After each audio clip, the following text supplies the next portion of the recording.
선한 사마리아인 이야기가 어려운 사람을 도우라는 얘기라고요? 2000년 동안 잘못 알고 있었습니다. 여러분, 선한 사마리아인의 이야기 잘 아시죠?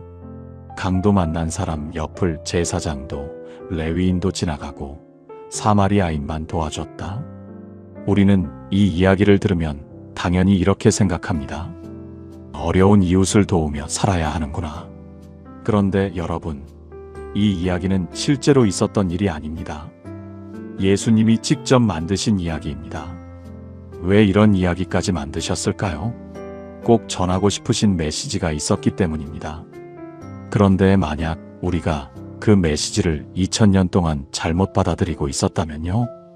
여러분도 이 이야기를 들으면서 나도 사마리아인처럼 살아야지 다짐하신 적 있으시지요? 제가 아는 한 권사님이 계셨습니다. 교회에서 오랫동안 주방 봉사를 하신 분이었습니다.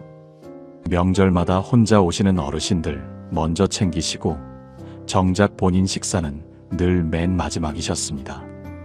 이 권사님이 어느 날 상담을 요청하셨습니다. 한참 동안 말씀을 못 하시다가 겨우 한마디를 꺼내셨습니다. 목사님, 저는 선한 사마리아인처럼 살려고 했습니다. 예수님 말씀처럼 남을 돕고 봉사하고 도움이 필요한 곳에 달려가고 고개를 숙이시더니 눈물이 떨어졌습니다. 그런데 왜 이렇게 공허한 건지 모르겠어요. 제가 뭘 빠뜨리고 있는 걸까요? 평생 선한 사마리아인이 되려고 애쓰셨던 분이 떨리는 손으로 무릎 위에 성경을 쥐고 계셨습니다. 저는 그 자리에서 바로 대답을 드리지 못했습니다. 그런데 이 권사님만 그러신 게 아니었습니다. 오랫동안 목회를 하면서 이런 분들을 참 많이 만났습니다. 말씀대로 살려고 애쓰시는데 마음 한편이 늘 채워지지 않는다고 하시는 분들, 열심히 하고 계신데 뭔가 빠뜨리고 있는 것 같다고 하시는 분들, 저는 그분들 앞에서 늘 안타까웠습니다. 이분들이 잘못 사신 게 아닌데, 이분들이 부족한 게 아닌데. 그날 밤 누가복음 10장을 다시 펼쳤습니다. 처음부터 다시 읽었습니다. 그런데 우리가 늘 지나쳤던 것이 하나 있었습니다. 이 이야기는 어려운 이웃을 도우라는 뜻으로 만들어진 이야기가 아니었습니다. 예수님은 전혀 다른 이야기를 하고 계셨습니다. 그 권사님이 평생 애쓰시고도 공허하셨던 이유, 그리고 우리가 이 이야기에서 2000년 동안 놓치고 있었던 것, 오늘 여러분과 함께 이 이야기를 처음부터 다시 열어보겠습니다. 이 말씀이 마음에 닿으신다면 댓글에 아멘이라고 고백해 주세요. 주님, 제가 놓치고 있는 것을 보여주소서. 여러분의 그 고백이 오늘 이 말씀을 붙드는 첫걸음이 될 것입니다. 준비되셨습니까? 지금부터 함께 열어보겠습니다. 첫 번째, 이 이야기의 진짜 출발점. 여러분, 선한 사마리아인의 이야기. 우리는 이 이야기의 내용은 잘 알고 있습니다. 강도 만난 사람, 지나간 제사장, 지나간 레위인, 도와준 사마리아인. 그런데 이 이야기가 어떤 상황에서 나온 이야기인지 이것을 아시는 분은 의외로 많지 않습니다. 누가복음 10장 25절. 예수님이 사람들을 가르치고 계셨습니다. 그때 한 사람이 자리에서 일어섭니다. 두루마리를 가슴에 품은 채 천천히 예수님 앞으로 걸어옵니다. 율법학자입니다. 이 사람이 어떤 사람이냐면요. 요즘으로 치면 성경만 평생 연구하시는 분입니다. 구약 성경을 달달 외우고 계시는 분. 말씀을 해석하고 가르치는 것이 직업인 분이죠. 그런데 성경이 이 사람의 속마음을 한마디로 알려줍니다. 예수를 시험하여. 진짜 궁금해서 온 것이 아니었습니다. 이 사람은 자기가 이미 답을 알고 있다고 생각했던 겁니다. 예수님을 시험해서 곤란하게 만들려고 찾아온 것이죠. 그런데 이 사람이 던진 질문을 잘 보셔야 합니다. 선생님, 제가 무엇을 하여야 영생을 얻으리이까? 영생. 여러분, 이 질문을 기억해 주셔야 합니다. 선한 사마리아인의 이야기는 바로 이 질문에서 시작됐습니다. 착한 사람이 되려면 어떻게 해야 합니까? 가 아닙니다. 어려운 이웃을 도우려면 어떻게 해야 합니까? 도 아닙니다. 영생을 얻으려면 어떻게 해야 합니까? 이것이 출발점이었던 겁니다. 그런데 예수님의 반응이 참 의미심장합니다. 바로 답을 주시지 않으셨습니다. 대신 이렇게 되물으셨습니다. 율법에 무엇이라 기록되어 있으며 내는 어떻게 읽느냐? 여러분, 이 되물음을 잘 들어보셔야 합니다. 성경 전문가에게 내가 성경을 어떻게 읽느냐고 물으신 겁니다. 예수님은 이미 알고 계셨던 겁니다. 이 사람이 성경을 읽고는 있지만 읽는 방향이 잘못되어 있다는 것을요. 율법학자가 대답합니다. 내 마음을 다하고 목숨을 다하고 힘을 다하고 뜻을 다하여 주 너의 하나님을 사랑하고 또한 내 이웃을 내 자신같이 사랑하라. 대답 자체는 정확했습니다. 예수님도 옳게 대답하였다고 하셨습니다. 그런데 이 율법학자가 한 가지 질문을 더 던집니다. 그러면 누가 나의 이웃이니까? 성경이 이 질문의 속마음도 알려줍니다. 자기를 의롭다 하고 싶어. 자기가 이미 이웃을 다 사랑하고 있다는 것을 확인받고 싶었던 겁니다. 여러분, 이런 마음 잘 아시죠? 성경 공부 시간에 저는 이렇게 하고 있습니다 하고 말씀드리고 싶을 때, 기도 모임에서 저는 이만큼 하고 있습니다 하고 보여드리고 싶을 때, 우리 안에도 이 율법학자의 마음이 있습니다. 이웃이 누구인지 범위만 정해주시면 저는 이미 다 하고 있거든요. 바로 이 질문에 대한 대답으로 예수님이 선한 사마리아인의 이야기를 들려주신 겁니다. 그런데 여러분, 여기서 멈추고 생각해 보셔야 합니다. 이 이야기가 나오게 된 출발점은 영생을 얻는 방법이었습니다. 상대는 자기가 이미 다 하고 있다고 자신하는 율법학자였습니다. 그 사람에게 예수님이 이 이야기를 해주셨습니다. 도와주는 사마리아인처럼 살아라. 예수님이 이 말씀을 하시려고 이 이야기를 만드신 걸까요? 이미 다 하고 있다고 자신하는 사람에게요? 아닙니다. 예수님은 이 이야기에서 율법학자에게 전혀 다른 자리를 보여주고 계셨습니다. 그 자리가 어디인지 이 이야기를 처음부터 다시 읽어야 보입니다. 도와주는 사마리아인이 아니라 쓰러져 있는 그 사람부터 다시 봐야 합니다. 여러분, 그 쓰러진 사람, 그 사람이 누구인지 아십니까? 함께 기도하시겠습니까? 하나님 아버지, 우리가 이 이야기를 수없이 읽었습니다. 그런데 출발점부터 놓치고 있었습니다. 오늘 이 말씀을 통해 우리가 서 있는 자리를 다시 보게 해주시옵소서.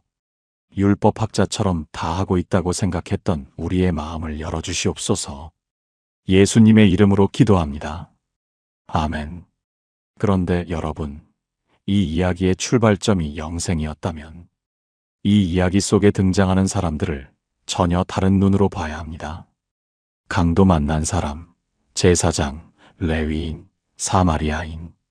이 사람들이 그냥 등장인물이 아니라 각각 의미가 있다는 뜻이죠. 그 첫 번째, 강도를 만나 쓰러진 그 사람. 그 사람이 누구인지 이제 알아가 보겠습니다. 두 번째 쓰러진 사람은 바로 나다.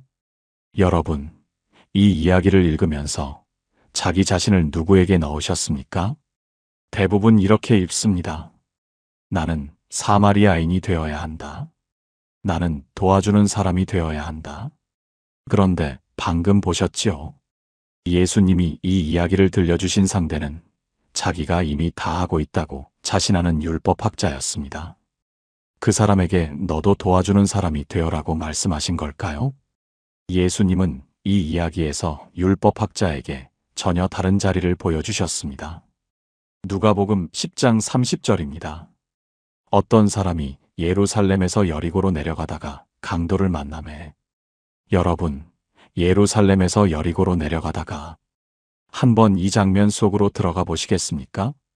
예루살렘, 하나님의 성전이 있는 거룩한 도시입니다.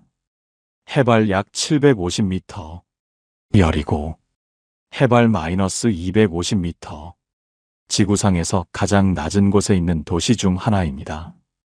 그 차이가 무려 1000m입니다.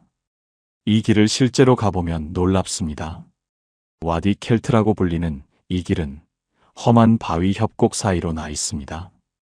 양쪽으로 깎아지른 절벽이 솟아있고 바위 틈 사이로 좁은 길이 구불구불 이어집니다. 해가 들지 않는 그늘진 골짜기. 고대의 이 길은 피의 길이라 불렸습니다. 그만큼 강도 사건이 잦았던 길이었습니다. 예수님이 이 길을 배경으로 선택하신 것은 우연이 아닙니다. 하나님이 계신 곳에서 가장 낮은 곳으로 내려가는 길, 거룩한 곳에서 점점 멀어지는 길, 이것이 바로 우리의 모습을 말하고 있는 겁니다. 여러분, 한번 솔직하게 생각해 보시겠습니까? 우리도 모르는 사이에 내려가고 있었던 적 있으시지 않습니까? 새벽 기도 나가는 발걸음이 어느 순간부터 무거워지고 성경 공부 시간에 앉아 있는데 마음이 자꾸 딴 데로 가고 찬양을 부르는데 입에서만 나오고 마음에서는 나오지 않고 겉으로는 멀쩡한데 안에서는 뭔가가 조금씩 멀어지고 있는 것 같은 그 시간. 하나님이 계신 곳에서 가장 낮은 곳으로 우리도 그 길을 걷고 있었던 겁니다. 그런데 이 사람에게 무슨 일이 일어납니까? 강도를 만남의 강도가 그 옷을 벗기고 때려 거의 죽은 것을 버리고 갔더라. 여러분, 옷을 벗기고 이 말씀을 그냥 지나치시면 안 됩니다. 고대 근동에서 옷은 단순한 천조각이 아니었습니다. 옷은 그 사람의 정체성이었습니다. 어떤 지역 사람인지, 어떤 신분인지, 어떤 부족인지 옷을 보면 그 사람이 누구인지 알 수 있었습니다. 강도가 옷을 벗겼다는 것은 물건을 빼앗긴 것만이 아닙니다. 이 사람이 누구인지를 알아볼 수 없게 만든 겁니다. 유대인인지, 사마리아인인지, 이방인인지 아무것도 알 수 없는 상태, 정체성이 완전히 벗겨진 상태인 겁니다. 여러분, 이런 시간이 있으시지 않습니까? 나는 누구이지? 하는 생각이 드실 때, 교회 다닌 세월은 긴데 나는 과연 하나님의 자녀인 건지, 기도는 하는데 하나님이 정말 듣고 계시는 건지, 믿음이 있다고 말은 하는데 정말 있는 건지, 내가 누구인지 모르겠는 그런 시간. 그것이 바로 옷이 벗겨진 상태입니다. 거의 죽은 것을, 완전히 죽지는 않았습니다. 반쯤 죽은 상태. 몸은 살아 있습니다. 숨도 쉬고 밥도 먹고 일도 하고 교회도 다닙니다. 그런데 하나님 앞에서의 영은 끊어져 있는 상태. 살아는 있는데 살아있다고 느껴지지 않는 상태. 그것이 거의 죽은 상태인 겁니다. 여러분, 이 장면을 한번 천천히 그려보십시오. 하나님이 계신 곳에서 가장 낮은 곳으로 내려가고 있었습니다. 그 길에서 강도를 만났습니다. 옷이 벗겨졌습니다. 내가 누구인지도 모르는 상태가 됐습니다. 거의 죽은 채로 길바닥에 버려졌습니다. 아무도 없는 그 좁은 협곡 바닥에 혼자. 이것이 도와줘야 할 불쌍한 누군가의 이야기입니까? 여러분, 이것이 바로 우리 자신의 이야기였습니다. 함께 기도하시겠습니까? 하나님 아버지, 이 이야기 속 쓰러진 사람이 바로 저였습니다. 하나님 앞에서 거의 죽은 채로, 정체성도 잃어버린 채로 길바닥에 있었습니다. 그런데도 저는 도와주는 사람인 줄 알고 있었습니다. 주님, 오늘 제가 서 있는 자리를 정직하게 보게 해주시옵소서. 예수님의 이름으로 기도합니다. 아멘. 그런데 여러분, 이 사람을 이 지경으로 만든 것이 있습니다. 강도입니다. 이 이야기에서 예수님은 강도가 누구인지 말씀하지 않으셨습니다. 그런데 성경 전체를 놓고 보면 이 강도의 정체가 드러납니다. 여러분이 전혀 예상하지 못하셨을 겁니다. 세 번째 강도의 정체, 우리를 쓰러뜨린 것. 여러분, 이 이야기에서 강도는 누구입니까? 예수님은 이 강도가 누구인지 직접 말씀하지 않으셨습니다. 그냥 강도를 만나매라고만 하셨습니다. 그런데 성경 전체를 놓고 보면 이 강도의 정체가 드러납니다. 로마서 7장 9절에서 11절입니다. 사도 바울이 이렇게 고백합니다. 내가 전에는 율법 없이 살았으나 계명이 오매 죄가 살아나고 나는 죽었노라. 생명에 이르게 하는 그 계명이 도리어 사망에 이르게 하는 것이 되었도다. 죄가 계명으로 말미암아 기회를 타서 나를 속이고 그것으로 나를 죽였느니라. 여러분, 이 말씀을 천천히 들어보시겠습니까? 계명이 오매 죄가 살아나고 나는 죽었노라. 계명, 율법입니다. 하나님이 주신 말씀입니다. 그런데 그 말씀이 오니까 죄가 살아나고 나는 죽었다고 합니다. 이상하지 않습니까? 하나님이 주신 말씀인데 그 말씀 때문에 내가 죽었다니요. 바울이 이것을 설명합니다. 율법이 나쁜 것이 아닙니다. 율법은 거울과 같은 것이죠. 거울이 나쁜 것이 아닙니다. 그런데 거울 앞에 서면 내 얼굴에 흠이 다 보입니다. 율법이 바로 그런 역할을 하는 겁니다. 하나님의 기준이 내 앞에 딱 펼쳐지는 순간 내가 얼마나 그 기준에서 멀리 떨어져 있는지가 보이는 겁니다. 여러분, 이런 경험 있으시지 않습니까? 성경을 읽으면 읽을수록 마음이 무거워지는 경험. 하나님은 이렇게 하라고 하시는데 나는 왜 이 모양일까? 사랑하라고 하시는데 나는 왜 미운 마음이 자꾸 올라올까? 용서하라고 하시는데 나는 왜 그게 안 될까? 말씀을 읽으면 읽을수록 나는 안 되겠구나 하는 생각이 드신 적, 기도하면 할수록 나는 부족하구나 하는 마음이 커지신 적 있으시지요? 그것이 바로 율법 앞에 선 우리의 모습입니다. 갈라디아서 3장 10절에 이런 말씀이 있습니다. 율법의 행위에 속한 자들은 저주 아래에 있나니. 율법의 저주. 율법을 지키려고 하면 할수록 지키지 못하는 자기 자신이 보입니다. 그러면 죄책감이 쌓입니다. 나는 왜 이렇게 못할까? 나는 왜 이렇게 부족할까? 이 죄책감이 우리를 짓누르는 겁니다. 여러분, 이것이 바로 이 이야기에서 강도가 한 일입니다. 강도가 한 일을 다시 보십시오. 옷을 벗겼습니다. 때렸습니다. 거의 죽은 채로 버렸습니다. 율법이 하는 일도 똑같습니다. 우리의 정체성을 흔듭니다. 너는 자격이 없다. 우리를 짓누릅니다. 너는 안 된다.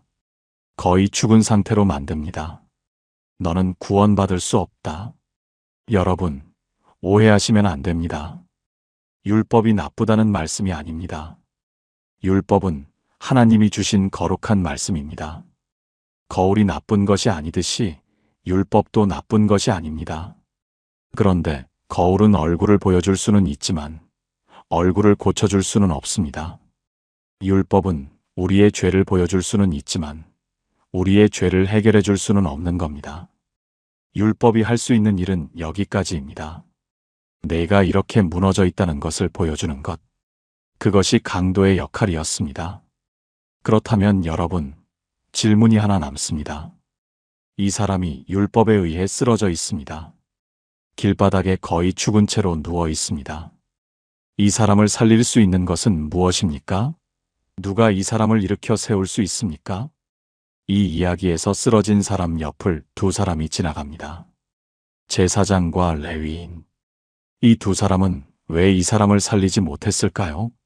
함께 기도하시겠습니까? 하나님 아버지, 율법 앞에서 우리가 얼마나 무너져 있었는지를 봅니다. 말씀을 읽으면 읽을수록 나는 안 된다는 생각에 짓눌렸던 시간이 있었습니다. 주님, 율법은 우리의 민낯을 보여주시는 거울이었지만 거울이 우리를 고쳐줄 수는 없었습니다. 오늘 이 말씀을 통해 우리를 진짜로 살리시는 분을 만나게 해주시옵소서. 예수님의 이름으로 기도합니다. 아멘. 쓰러진 사람 옆을 제사장이 지나갑니다. 레위인도 지나갑니다. 우리가 가장 잘 아는 장면이죠. 그런데 여러분, 이 두 사람이 왜 지나갔는지 그 이유를 아시면 이 이야기가 완전히 다르게 들리기 시작합니다. 네 번째, 제사장과 레위인이 지나간 진짜 이유. 여러분, 이 이야기에서 가장 답답한 장면이 있습니다. 누가복음 10장 31절에서 32절. 마침 한 제사장이 그 길로 내려가다가 그를 보고 피하여 지나가고, 또 이와 같이 한 레위인도 그곳에 이르러 그를 보고 피하여 지나가되, 여러분, 피하여 지나가고 그냥 못 본 것이 아닙니다. 봤습니다. 분명히 봤습니다. 쓰러져 있는 사람을 눈으로 확인했습니다. 그런데 피하여 지나갔습니다. 원문을 보면 더 선명합니다. 다른 편으로 지나갔다는 뜻입니다. 길 이쪽에 쓰러진 사람이 있으니까 일부러 길 반대편으로 돌아서 지나간 겁니다. 여러분, 이 장면을 한번 그려보십시오. 좁은 협곡길입니다. 바닥에 사람이 쓰러져 있습니다. 피를 흘리고 있습니다. 옷도 없습니다. 숨은 겨우 붙어 있습니다. 제사장이 그 길로 내려옵니다. 쓰러진 사람이 보입니다. 걸음을 멈춥니다. 잠깐 바라봅니다.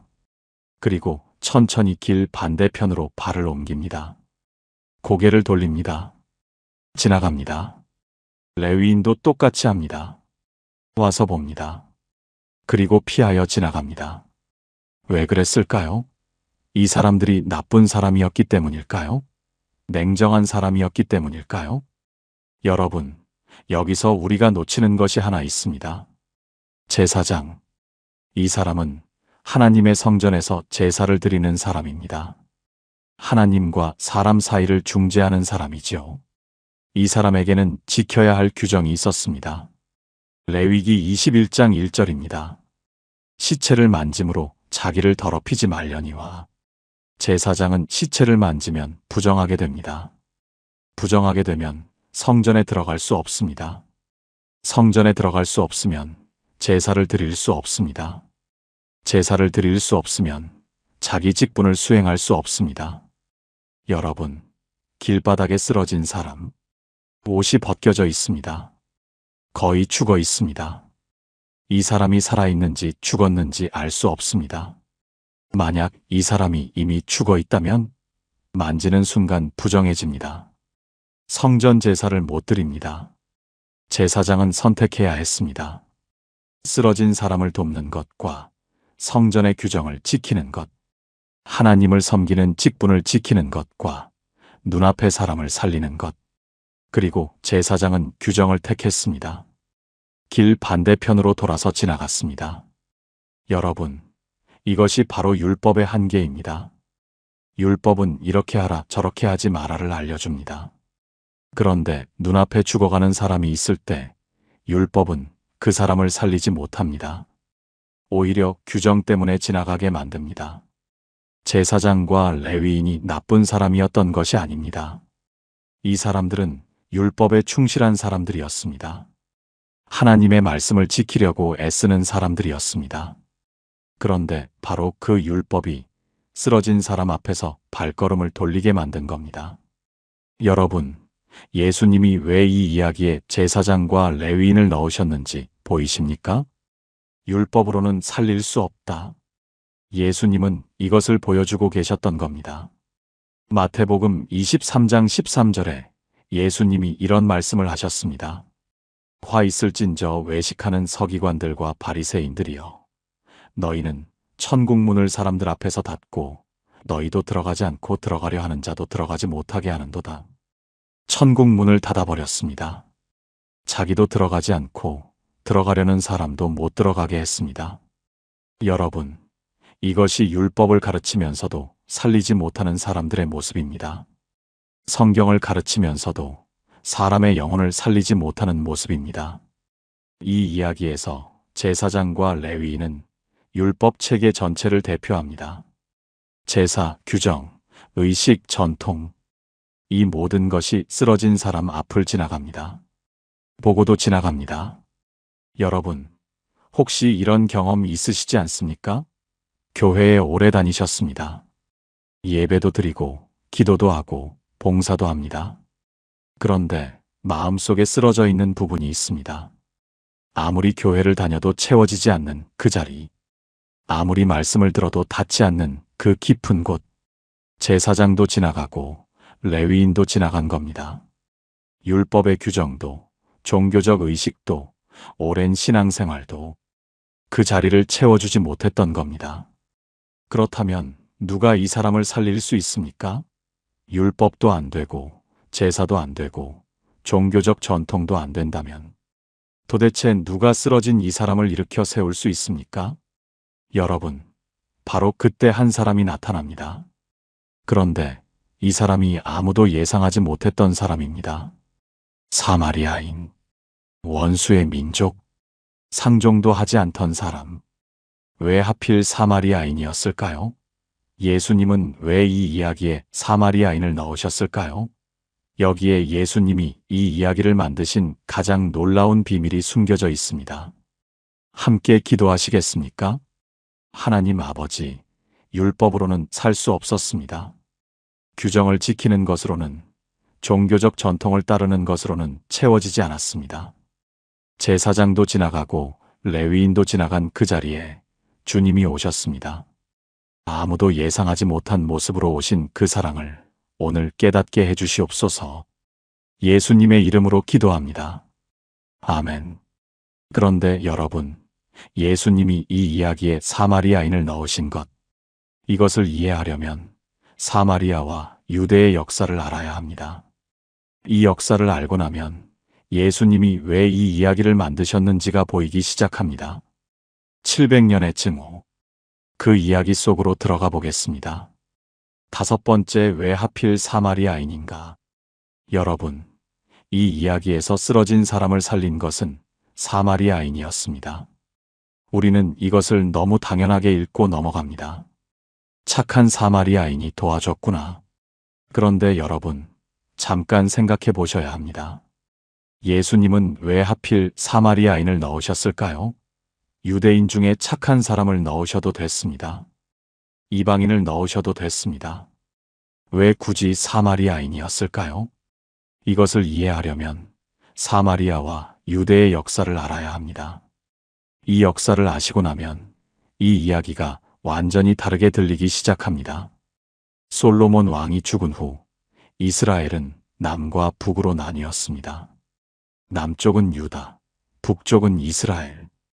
이 두 나라는 같은 민족이었지만 사이가 좋지 않았습니다. 그러다가 북이스라엘이 아시리아에 의해 멸망합니다. 아시리아는 잔인한 정책을 썼습니다. 이스라엘 사람들을 다른 지역으로 끌고 가고 다른 민족을 이스라엘 땅에 데려와 살게 했습니다. 혼혈 정책입니다. 반란을 막기 위해서였습니다. 이 과정에서 북이스라엘 사람들은 이방 민족과 섞이게 됐습니다. 피가 섞이고 문화가 섞이고 종교가 섞였습니다. 이것을 남쪽 유다 사람들이 지켜보고 있었습니다. 저 사람들은 더 이상 순수한 이스라엘이 아니다. 경멸이 시작된 겁니다. 그 후 남유다도 바벨론에 멸망합니다. 70년 포로 생활을 마치고 예루살렘으로 돌아옵니다. 예루살렘 성전을 다시 지으려 할 때 사마리아에 살던 혼혈 유대인들이 찾아왔습니다. 여러분, 이 장면을 한번 생각해 보십시오. 사마리아 사람들이 예루살렘까지 찾아온 겁니다. 우리도 같은 하나님을 섬기는 사람들입니다. 함께 짓겠습니다. 손을 내밀었습니다. 유대인들이 그 손을 뿌리쳤습니다. 너희는 피가 섞였다. 너희는 우리와 같지 않다. 돌아가라. 여러분, 같은 하나님을 믿는 사람들이 피가 섞였다는 이유로 내쳤습니다. 함께 성전을 짓겠다고 찾아온 사람들을 돌려보냈습니다. 거절당한 사마리아인들은 그리심산에 자기들만의 성전을 세웠습니다. 우리도 하나님을 섬기겠다. 그리심산 꼭대기에 성전을 지었습니다. 그런데 주전 128년 유대인들이 군대를 이끌고 사마리아로 쳐들어갔습니다. 그리심산을 올라갔습니다. 사마리아인들이 하나님을 섬기겠다고 지은 그 성전을 무너뜨렸습니다. 돌 위에 돌 하나 남기지 않고 완전히 파괴해버렸습니다. 여러분, 이것이 어떤 일인지 생각해 보십시오. 하나님을 섬기겠다고 지은 성전을 같은 하나님을 섬긴다는 사람들이 부수러온 겁니다. 사마리아인들의 분노가 얼마나 컸겠습니까? 대를 이어 전해졌습니다. 복수의 기회를 기다렸습니다. 추전 8년, 사마리아인들이 6월절 축제 기간에 몰래 예루살렘 성전에 들어갔습니다. 죽은 사람의 뼈를 가져왔습니다. 성전 곳곳에 뿌렸습니다. 유대인들에게 가장 거룩한 장소를 가장 더러운 것으로 더럽힌 겁니다. 여러분, 이것이 예수님 사역 바로 직전까지의 상황입니다. 700년 동안 쌓인 증오입니다. 성전을 부수고 뼈를 뿌리고 서로 저주했습니다. 유대인들에게 사마리아인은 사람 취급을 받지 못했습니다. 말도 섞지 않았습니다. 길에서 마주치면 돌아갔습니다. 요한복음 4장에도 나옵니다. 유대인이 사마리아인과 상종하지 아니하더라. 여러분, 이제 이 이야기를 다시 보시겠습니까? 쓰러져 있는 사람은 유대인입니다. 옷이 벗겨져서 누구인지 알아볼 수 없었지만 예루살렘에서 여리고로 가는 길이었으니 유대인이었을 겁니다. 그 유대인을 살린 사람이 사마리아인입니다. 원수입니다.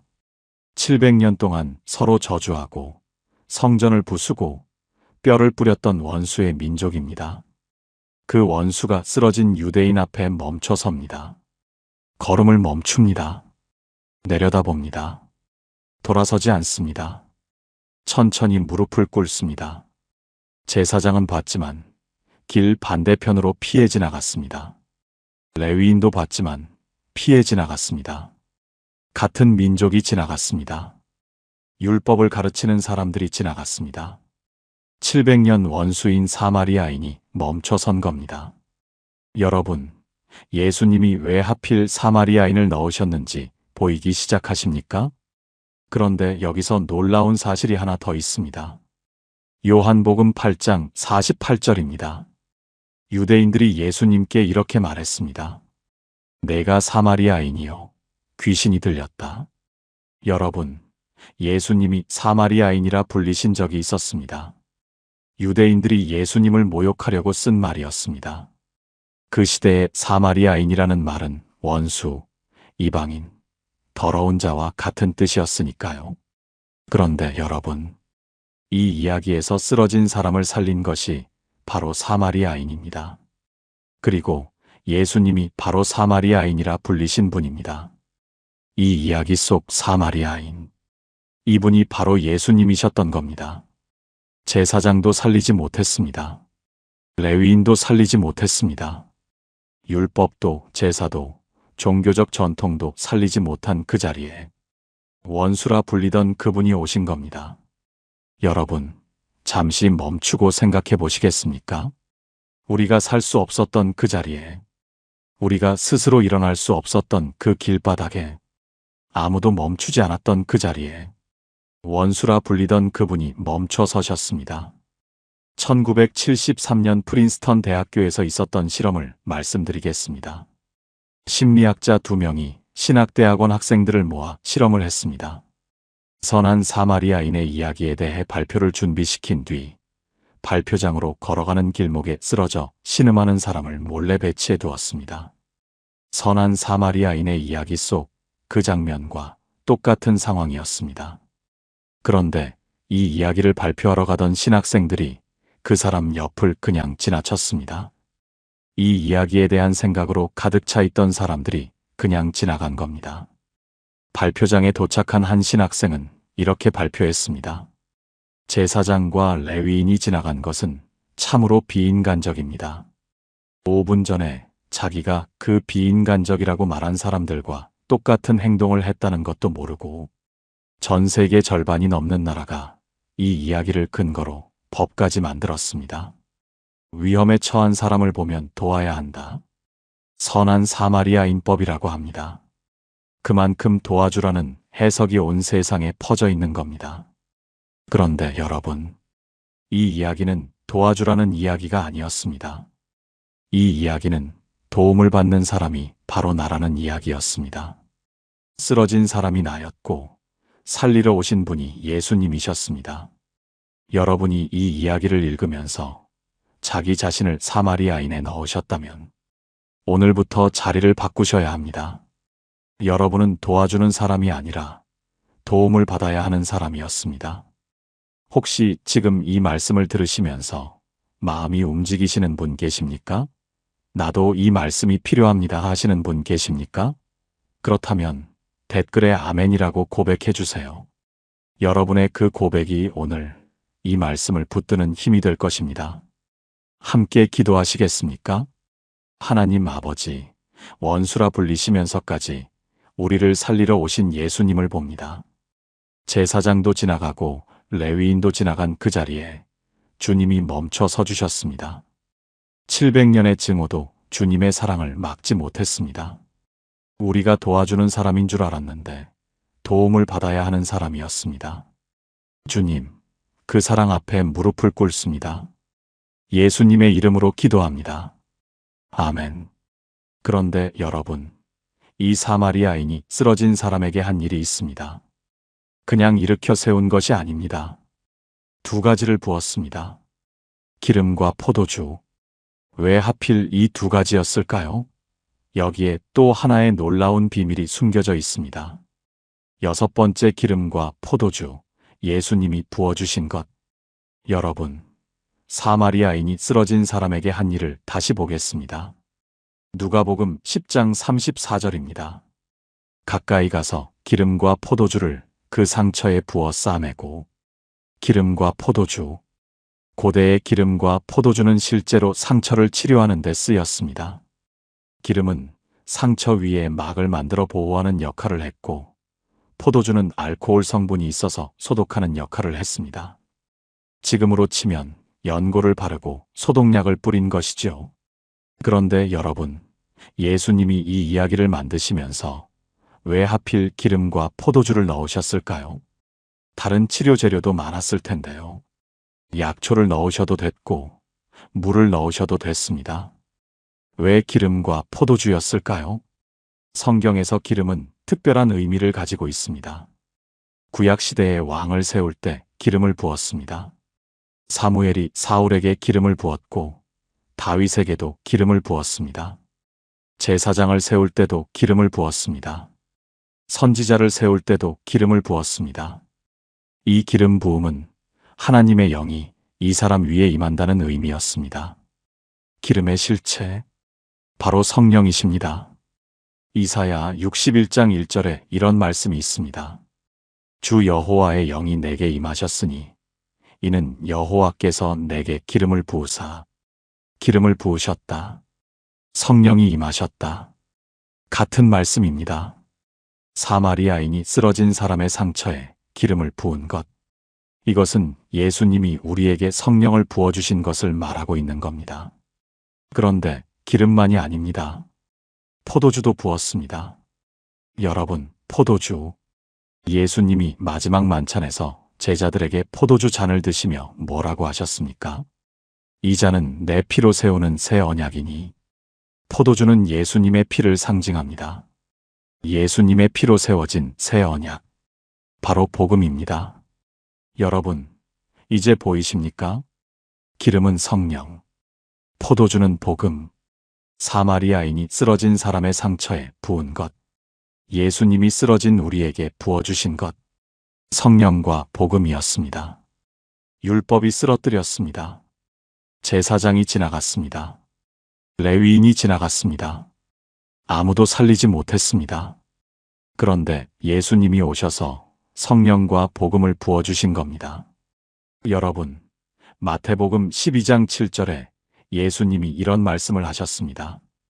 나는 자비를 원하고 제사를 원하지 아니하노라. 자비를 원하고 제사를 원하지 않으신다. 여러분, 이 말씀을 천천히 들어보시겠습니까? 제사장은 제사를 드리러 가는 사람입니다. 레위인도 성전에서 봉사하는 사람입니다. 이 사람들은 드리는 것에 집중하는 사람들이었습니다. 하나님께 뭔가를 드리는 것, 그것이 이 사람들의 삶이었습니다. 여러분, 우리의 모습과 닮아 있지 않습니까? 새벽기도 나가시면서 오늘도 잘 드려야지 생각하시지요. 헌금 봉투를 쥐면서 마음을 담아서 드려야지 생각하시지요. 봉사하시면서 내가 할 수 있는 걸 드려야지 생각하시지요. 드리는 것. 우리의 신앙생활은 드리는 것으로 가득 차 있습니다. 그런데 예수님은 드리는 것이 아니라 받는 것을 말씀하고 계신 겁니다. 자비를 원하신다. 내가 드리는 것이 아니라 하나님이 주시는 것을 받으라는 겁니다. 여러분, 이것이 바로 우리가 2000년 동안 놓치고 있었던 것입니다. 우리는 이 이야기를 읽으면서 내가 뭘 해야 하지? 를 생각했습니다. 내가 누구를 도와야 하지? 내가 얼마나 봉사해야 하지? 내가 어떻게 살아야 하지? 그런데 예수님은 전혀 반대 방향을 말씀하고 계셨습니다. 내가 하는 것이 아니다. 내가 받는 것이다. 쓰러진 사람이 스스로 기름을 부을 수 있습니까? 쓰러진 사람이 스스로 포도주를 부을 수 있습니까? 거의 죽은 사람이 스스로 자기 상처를 치료할 수 있습니까? 아닙니다. 누군가가 와서 부어줘야 합니다. 누군가가 와서 싸매줘야 합니다.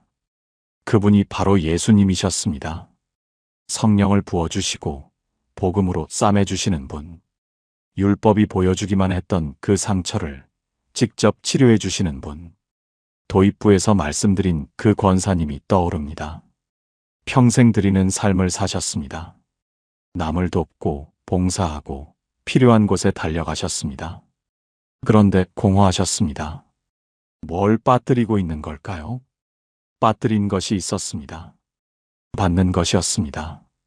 예수님이 나에게 부어주시는 것을 먼저 받는 것, 성령을 받는 것, 복음을 받는 것, 그것이 먼저였던 겁니다. 여러분, 한번 생각해 보시겠습니까? 기도하실 때 하나님, 제가 이것을 드리겠습니다로 시작하시나요? 아니면 하나님, 제가 받겠습니다로 시작하시나요? 오늘 기도하실 때 이 한 문장으로 시작해 보시겠습니까? 주님, 제가 받겠습니다. 드리는 것이 아닙니다. 받는 것입니다. 먼저 받아야 합니다. 받은 사람만이 진짜로 줄 수 있습니다. 함께 기도하시겠습니까? 하나님 아버지, 우리는 드리는 것만 생각하고 있었습니다. 더 열심히 하면, 더 많이 봉사하면, 더 오래 기도하면 될 줄 알았습니다. 그런데 주님은 자비를 원하신다고 하셨습니다. 제사가 아니라 자비를요. 주님, 오늘 저는 드리기 전에 먼저 받겠습니다. 성령을 받겠습니다. 복음을 받겠습니다. 주님이 부어주시는 그 기름과 포도주를 받겠습니다. 예수님의 이름으로 기도합니다. 아멘. 그런데 여러분, 이 이야기는 여기서 끝나지 않습니다. 사마리아인이 기름과 포도주를 부은 다음에 한 일이 있습니다. 자기 짐승에 태워서 주막으로 데려갑니다. 그리고 그 다음 날 놀라운 일을 합니다. 이 장면을 대부분의 사람들이 그냥 지나칩니다. 그런데 이 장면에 이 이야기의 마지막 비밀이 숨겨져 있습니다. 7번째 너도 이와 같이 하라의 진짜 뜻. 여러분, 이 이야기의 마지막 장면입니다. 사마리아인이 쓰러진 사람에게 기름과 포도주를 붓고 상처를 싸매 주었습니다. 그런데 여기서 끝이 아닙니다. 그 다음에 한 일이 있습니다. 누가복음 10장 34절 후반부입니다. 자기 짐승에 태워 주막으로 데리고 가서 돌보아 주니라. 여러분, 이 장면을 한번 천천히 보시겠습니까? 자기 짐승에 태워. 자기가 타고 가던 짐승입니다. 자기가 타고 가던 나귀에서 내렸습니다. 쓰러진 사람을 안아 올렸습니다. 조심스럽게 나귀 위에 올려 태웠습니다. 그러면 사마리아인 자신은 어떻게 됩니까? 걸어가야 합니다. 여러분, 이 장면이 보이십니까? 좁은 협곡길입니다. 나귀 위에 유대인이 앉아 있습니다. 피투성이인 채로, 겨우 숨만 붙어 있는 채로 사마리아인은 그 나귀의 고삐를 잡고 한 발 한 발 걸어가고 있습니다. 원수의 민족입니다. 700년 동안 서로 저주했던 사람입니다. 그 원수를 자기 나귀에 태우고 자기는 먼지이는 길을 걸어가고 있습니다. 자기 자리를 내어준 겁니다. 원수에게 자기 자리를 내어준 겁니다. 여러분, 이것이 바로 예수님이 하신 일입니다. 하늘의 보좌에서 내려오셨습니다. 자기 자리를 내어주셨습니다. 우리를 태우시고 자신은 걸어가셨습니다. 골고다 언덕까지 걸어가셨습니다. 십자가를 지고 걸어가셨습니다. 주막으로 데리고 가서 돌보아 주니라. 주막, 나그네들이 머무는 곳입니다. 이 땅에서 잠시 쉬어가는 곳입니다. 여러분, 우리도 이 땅의 나그네이지요. 나그네들이 모여 서로 돌보는 곳, 그곳이 바로 교회인 겁니다. 예수님은 우리를 살리신 후에 혼자 내버려 두지 않으셨습니다. 교회라는 공동체 안에 우리를 넣어주셨습니다. 서로 돌보게 하셨습니다. 그런데 여러분, 대부분의 사람들이 여기까지 읽고 넘어갑니다. 그 다음 날 이야기가 있습니다. 이 장면을 놓치시면 안 됩니다. 누가복음 10장 35절입니다. 그 이튿날 데나리온 둘을 내어 주막 주인에게 주며 이르되 이 사람을 돌보아 주라. 비용이 더 들면 내가 돌아올 때에 갚으리라 하였느니라. 여러분, 그 이튿날 사마리아인은 하룻밤을 함께 머물렀습니다. 쓰러진 사람 곁에서 밤새 돌보았습니다. 그리고 다음 날 아침 떠납니다. 주막 주인에게 데나리온 둘을 줍니다. 데나리온 둘이면 당시 일꾼의 이틀치 품삯입니다. 적지 않은 돈이지요. 이 사람을 돌보아 주라. 그리고 이 한마디를 덧붙입니다. 비용이 더 들면 내가 돌아올 때에 갚으리라. 여러분, 내가 돌아올 때에 이 한마디가 들리십니까? 사마리아인은 떠나면서 돌아오겠다고 말했습니다. 지금은 떠나지만 반드시 다시 오겠다. 그때 남은 것을 다 갚겠다. 여러분, 예수님도 떠나셨습니다. 십자가에서 돌아가시고 부활하시고 승천하셨습니다. 그런데 떠나시면서 뭐라고 하셨습니까? 내가 다시 오리라. 이 이야기 속 사마리아인의 내가 돌아올 때가 바로 예수님의 재림 약속이었던 겁니다. 지금 예수님은 떠나 계십니다. 그런데 우리를 주막에 혼자 버려두신 것이 아닙니다. 주막 주인에게 맡기셨습니다. 교회 안에서 서로 돌보게 하셨습니다. 그리고 반드시 돌아오시겠다고 약속하셨습니다.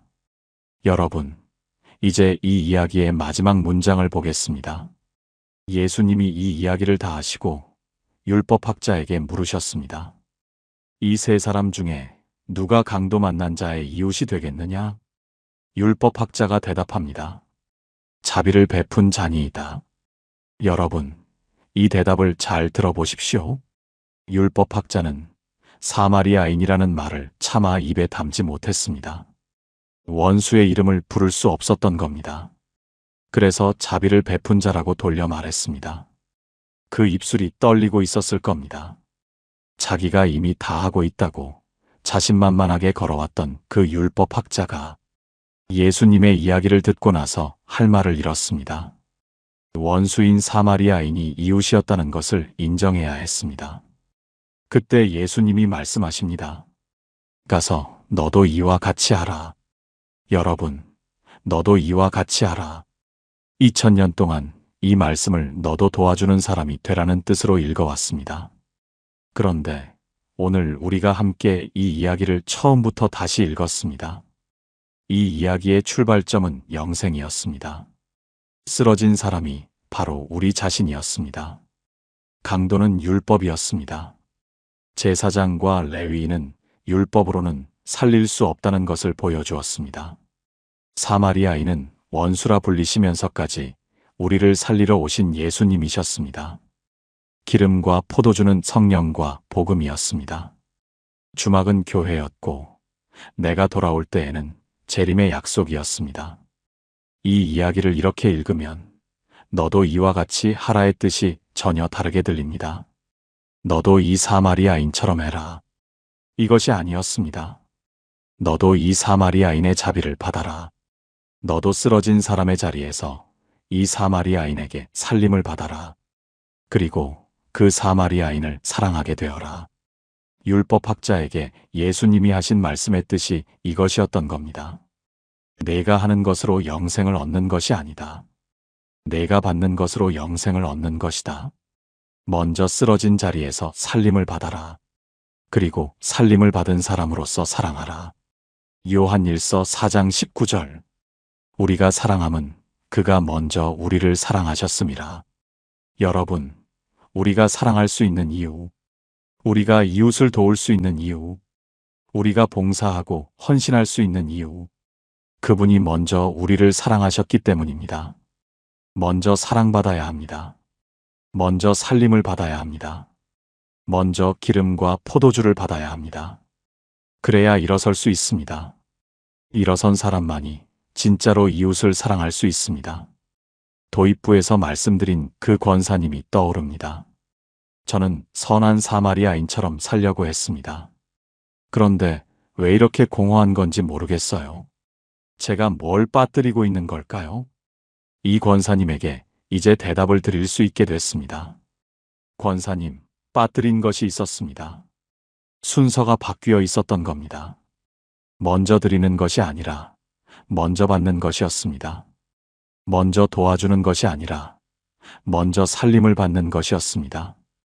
먼저 사마리아인이 되는 것이 아니라 먼저 길바닥에 쓰러진 내가 살림을 받는 것이었습니다. 권사님이 잘못하신 것이 아닙니다. 권사님이 부족하신 것이 아닙니다. 순서만 바꾸시면 됩니다. 먼저 받으시면 됩니다. 여러분도 마찬가지입니다. 받으셔야 합니다. 먼저 받으셔야 합니다. 함께 기도하시겠습니까? 하나님 아버지, 이 이야기의 끝에 서서 고백합니다. 우리는 2000년 동안 이 이야기를 잘못 읽고 있었습니다. 도와주는 사람이 되려고 애썼지만 먼저 도움을 받아야 하는 사람이었습니다. 주님, 자기 자리를 내어주시고 나귀 고삐를 잡고 걸어가셨던 그 사마리아인. 기름과 포도주를 부어주시고 주막에 데려다 주시고 다시 오시겠다고 약속하신 그 사마리아인. 바로 예수님이셨습니다. 오늘 저는 먼저 받겠습니다. 주님이 부어주시는 그 사랑을 먼저 받겠습니다. 그리고 받은 사람으로서 사랑하겠습니다. 예수님의 이름으로 기도합니다. 아멘. 통합기도문. 사랑의 하나님 아버지, 오늘 우리가 선한 사마리아인의 이야기를 처음부터 다시 읽었습니다. 이 이야기의 출발점이 영생이었다는 것을 알게 해주셔서 감사합니다. 쓰러진 사람이 바로 저 자신이었다는 것을 깨닫게 해주셔서 감사합니다. 주님, 우리는 율법 앞에서 쓰러진 사람이었습니다. 옷이 벗겨져 정체성을 잃고 거의 죽은 채로 길바닥에 버려져 있었습니다. 제사장도 지나가고 레위인도 지나간 그 자리에 원수라 불리시던 예수님이 멈춰 서 주셨습니다. 주님, 기름과 포도주를 부어주셨습니다. 성령으로 우리의 상처를 치료해 주시고 복음으로 우리를 살려주셨습니다. 자기 나귀에서 내려 우리를 태워주시고 나귀 고삐를 잡고 걸어가셨습니다. 주막에 데려다 주시고 다시 오시겠다고 약속해 주셨습니다. 하나님 아버지, 오늘 우리는 고백합니다. 율법학자처럼 다 하고 있다고 생각했던 교만을 내려놓습니다. 도와주는 사람인 줄 알았지만 먼저 도움을 받아야 하는 사람이었습니다. 주님, 오늘부터 순서를 바로잡겠습니다. 먼저 받겠습니다. 주님이 부어주시는 성령을 받겠습니다. 주님이 선포하시는 복음을 받겠습니다. 그리고 그 사랑을 받은 사람으로서 이웃을 사랑하겠습니다. 요한일서의 고백처럼 선포합니다. 우리가 사랑함은 그가 먼저 우리를 사랑하셨음이라. 주님, 오늘 이 말씀을 듣고 있는 모든 분들의 마음에 기름과 포도주를 부어주시옵소서. 공허했던 그 자리에 주님의 사랑이 채워지게 해주시옵소서. 길바닥에 쓰러져 있던 우리를 일으켜 세워주시옵소서. 그리고 일어선 우리가 이웃을 진짜로 사랑할 수 있게 해주시옵소서. 예수님의 이름으로 기도합니다. 아멘. 마무리. 여러분, 오늘 선한 사마리아인의 이야기를 처음부터 다시 읽었습니다. 이 이야기의 출발점은 영생을 얻는 방법이었습니다. 쓰러진 사람은 바로 우리 자신이었습니다. 강도는 율법이 보여준 우리의 민낯이었습니다. 제사장과 레위인은 율법으로는 살릴 수 없다는 것을 보여주었습니다. 사마리아인은 원수라 불리시면서까지 우리를 살리러 오신 예수님이셨습니다. 기름과 포도주는 성령과 복음이었습니다. 그리고 너도 이와 같이 하라는 먼저 그 사랑을 받으라는 뜻이었습니다. 2000년 동안 우리는 이 이야기를 도와주는 사람이 되라는 뜻으로 읽어왔습니다. 그런데 예수님은 전혀 다른 이야기를 하고 계셨습니다. 먼저 받아라. 내가 쓰러진 사람이다. 내가 너를 살리러 왔다. 도입부에서 말씀드린 그 권사님. 평생 선한 사마리아인처럼 살려고 애쓰시다가 뭘 빠뜨리고 있는 걸까요? 라고 물으셨던 분. 그 권사님에게, 그리고 오늘 이 말씀을 들으시는 여러분에게 말씀드립니다. 빠뜨린 것이 있었습니다. 먼저 받는 것이었습니다. 여러분은 도와주는 사람이기 전에 먼저 살림을 받은 사람입니다. 봉사하는 사람이기 전에 먼저 사랑받은 사람입니다. 이웃을 사랑하는 사람이기 전에 먼저 그분의 사랑을 받은 사람입니다. 그 순서를 회복하시는 날, 여러분의 기도가 달라집니다. 그 순서를 회복하시는 날, 여러분의 마음이 달라집니다. 그 순서를 회복하시는 날, 여러분의 신앙생활에 가득했던 그 공허함이 채워지기 시작합니다. 사마리아인이 되려고 애쓰지 않으셔도 됩니다. 먼저 길바닥에 쓰러진 내가 그 사마리아인의 손길을 받으시면 됩니다. 그분이 기름을 부어주실 겁니다. 그분이 포도주를 부어주실 겁니다. 그분이 나를 안아 올려 나귀에 태워주실 겁니다. 그리고 그분은 반드시 다시 오실 겁니다. 오늘 이 말씀 중에 가장 마음에 닿은 것이 있으시다면 댓글에 남겨주세요. 주님, 먼저 받겠습니다. 이 한 문장이면 됩니다. 여러분의 그 고백이 오늘부터 달라지는 첫걸음이 될 것입니다. 지금 가장 간절한 기도 제목이 있으시다면 한 줄 남겨주셔도 좋습니다. 여러분의 기도를 하나님이 듣고 계십니다. 그리고 이 영상이 도움이 되셨다면 지금 이 말씀이 필요한 분들에게 공유해 주세요. 여러분의 작은 나눔 하나가 누군가에게는 생명의 말씀이 될 수 있습니다. 하나님의 은혜가 오늘 이 말씀을 들으시는 모든 분들 위에 임하시기를 기도합니다.